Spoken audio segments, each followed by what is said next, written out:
महाकवि कालिदास एक दिन कहीं यात्रा पर थे। चलते चलते उन्हें प्यास लगी। उन्होंने देखा कि एक पनिहारिन पानी भर रही थी।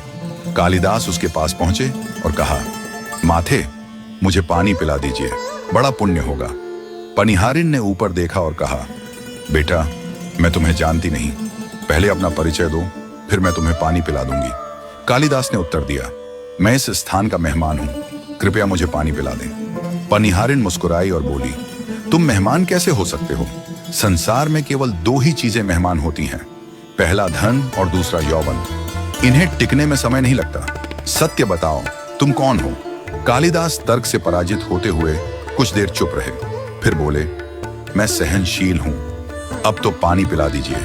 पनिहारिन ने तुरंत कहा, नहीं, सहनशील तो केवल दो ही होते हैं।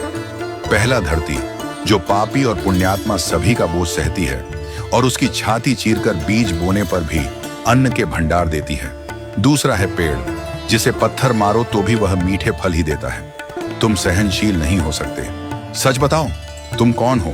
कालिदास अब झुंझलाने लगे। कुछ सोचकर बोले, मैं हट्ठी हूं। पनिहारिन फिर हंसते हुए बोली, हट्ठी तो केवल दो होते हैं, पहला नख और दूसरा केश। इन्हें कितना भी काटो, ये बार बार निकल आते हैं। तुम हट्ठी नहीं हो। सच सच बताओ, तुम कौन हो? अब कालिदास अपनी पराजय स्वीकार करने की स्थिति में आ चुके थे। उन्होंने कहा, फिर तो मैं मूर्ख ही हूं। पनिहारिन गंभीर स्वर में बोली, नहीं, मूर्ख भी दो ही होते हैं। पहला राजा, जो बिना योग्यता के भी सब पर शासन करता है, और दूसरा दरबारी पंडित, जो राजा को प्रसन्न करने के लिए गलत बात को भी सही साबित करने का प्रयास करता है। तुम इनमें से कुछ भी नहीं हो। सच बताओ, तुम कौन हो? अब तक कालिदास पूरी तरह हार चुके थे। वे थककर पनिहारिन के पैरों में गिर पड़े और गिड़गिड़ाने लगे, माथे, मुझे पानी की बहुत जरूरत है, कृपया मुझे पानी पिला दीजिए। पनिहारिन ने बड़े ही स्नेहपूर्ण स्वर में कहा, उठो वत्स।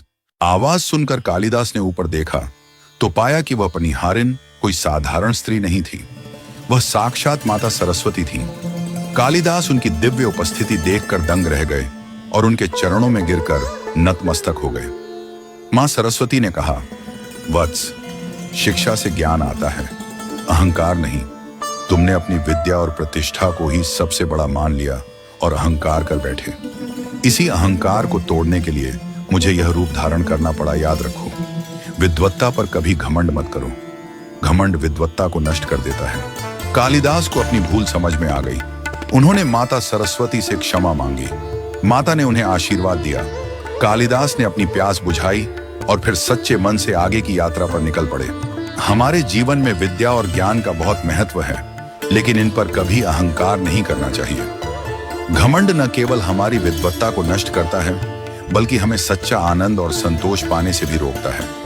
हमेशा विनम्रता से ज्ञान को ग्रहण करें और अन्न के कण और आनंद के क्षण को व्यर्थ न जाने दें।